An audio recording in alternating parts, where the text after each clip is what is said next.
ঈদের ড্রেস ঈদের আগে কি কেউ পরে? আসসালামু আলাইকুম, this is Atia's kitchen and blogs. এবার আমার ঈদ শপিংটা একটু অন্যরকম হয়েছে। এবার আমি কেনাকাটা শুরু করছি ডিসেম্বর মাস থেকে। ডিসেম্বর মাসে শীতের কাপড় কিনতে যে আমার একটা ড্রেস পছন্দ হয়েছে, তারপর আমি ওটা কিনে রাখছি। আর এই যে এই ড্রেসটা, এটা আমি জেন্টল পার্ক থেকে শীতের কাপড় খুঁজতে যে জানুয়ারির 3 তারিখে আমার এটা পছন্দ হয়েছিল, লং স্লিভের টপসটা। তো আমি এটা কিনে অলরেডি পরেও ফেলছি। মানে আমার এত পছন্দ হয়েছিল এই টপসটা, তখন না পরে থাকতে পারলাম না। আর এটা বাসায় পরার জন্য বানিয়েছি। ডিসেম্বর মাসে যে ড্রেসটা কিনেছি ওটাও আপনাদের সঙ্গে শেয়ার করব। ভাবছিলাম এবার বেশি কেনাকাটা করব না, কিন্তু ছেলেরা আমাকে আর থাকতে দিল না, বলতেছিল যে মা কিছু কেনো। তো বাবাদেরকে নিয়ে আমি কেনাকাটা করতে গেছিলাম। আর এই ড্রেসটা অনলাইন থেকে নিয়েছি, আরেকটা সেটার সঙ্গে দুইটা ড্রেস আমি অনলাইন থেকে নিয়েছি, এগুলা বাসায় পরার জন্য। কিন্তু ট্রেলাররা বানায় দিল না, এখন সময় হবে না, এজন্য 10 রোজার পরপরই এই ড্রেসগুলো আনা হয়েছে, তারপরও ট্রেলাররা নিল না। আমার বড় বাবাইটাও কয়েকটা ড্রেস নেছে, তো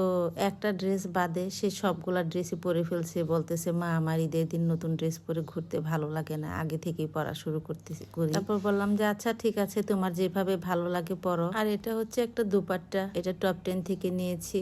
আর টপ 10 থেকে আমি ডিসেম্বর মাসে যে ড্রেসটা কিনেছিলাম ওটার সঙ্গে ম্যাচ করে কিনেছি। তখনই আমার ছোট বাবাইকে নিয়ে শোরুমে যাই, বলি যে চলো যাই ঘুরে আসি। ঘুরতে গিয়ে যদি কিছু পছন্দ হয় তাহলে আমি কিনে ফেলি, এটা শোরুমের অনেকেই জানে। আর এই যে এই ড্রেসটাই আমি ডিসেম্বর মাসে কিনে রাখছিলাম। আর আমার ড্রেসগুলা কেমন হয়েছে কমেন্ট করে জানাবেন। এটা নিয়ে কেউ আবার ব্যাড কমেন্ট করবেন না, কারণ আমার ব্লগ চ্যানেল, এজন্য আমি আপনাদের সঙ্গে সবকিছুই শেয়ার করি।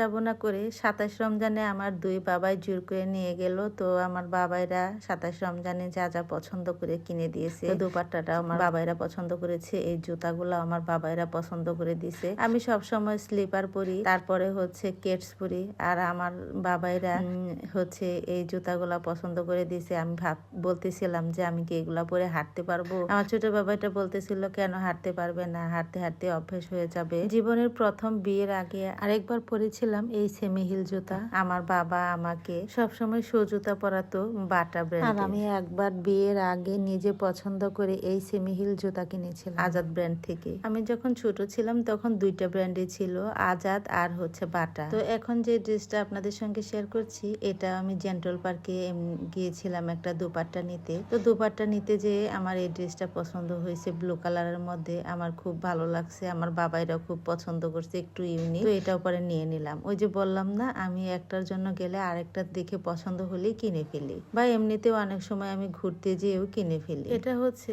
2 পিস। তো এটার দুপাট্টা এখনো কেনা হয়নি, পাইনি ওই দিন। এটার সাথে সালোয়ারের সাথে ম্যাচ করে পরলে বেশি ভালো লাগবে না আপুরা? কোনটা বেশি ভালো লাগবে, সালোয়ারের সাথে নাকি কামিজের সাথে? কমেন্টে কিন্তু জানাবেন। আর আড়ং থেকেও আমি একটা জিনিস নিয়েছি, এটাও আপনাদের সঙ্গে শেয়ার করছি। এটা সবসময় রাফ ইউজ করার জন্য কিনেছি। এটা হচ্ছে হ্যান্ড পার্স। তো কালারটা কিন্তু অনেক সুন্দর, আমার কাছে খুব ভালো লাগছে। আর আমার ছোট বাবাও খুব পছন্দ করছে এই হ্যান্ড পার্সটা। কে আমাদের মা ছেলের মতো আগে থেকে ঈদের ড্রেস পরা শুরু করছেন, কমেন্টে কিন্তু জানাবেন। আদৌ কি এমন কেউ আছে যে ঈদের ড্রেস আগেই পরে? আর আমার মতো গরিবের কেনাকাটাগুলা কেমন হয়েছে কমেন্টে কিন্তু জানাবেন। আমার বাবাইরা হিল জুতা পছন্দ করেছিল, তবে আমি আর ওটা আমি বলছিলাম যে এটা আমার কমফোর্টেবল লাগবে না। তারপরে এই সেমি হিল জুতাটা পছন্দ করে দিছিল। কিনবো না করেও আলহামদুলিল্লাহ অনেকগুলা কেনা হয়ে গেছে। ধন্যবাদ সবাইকে আতিয়াস কিচেনের সঙ্গে থাকার জন্য, সবার জন্য দোয়া আর ভালোবাসা। আমার জন্য দোয়া করবেন সবাই।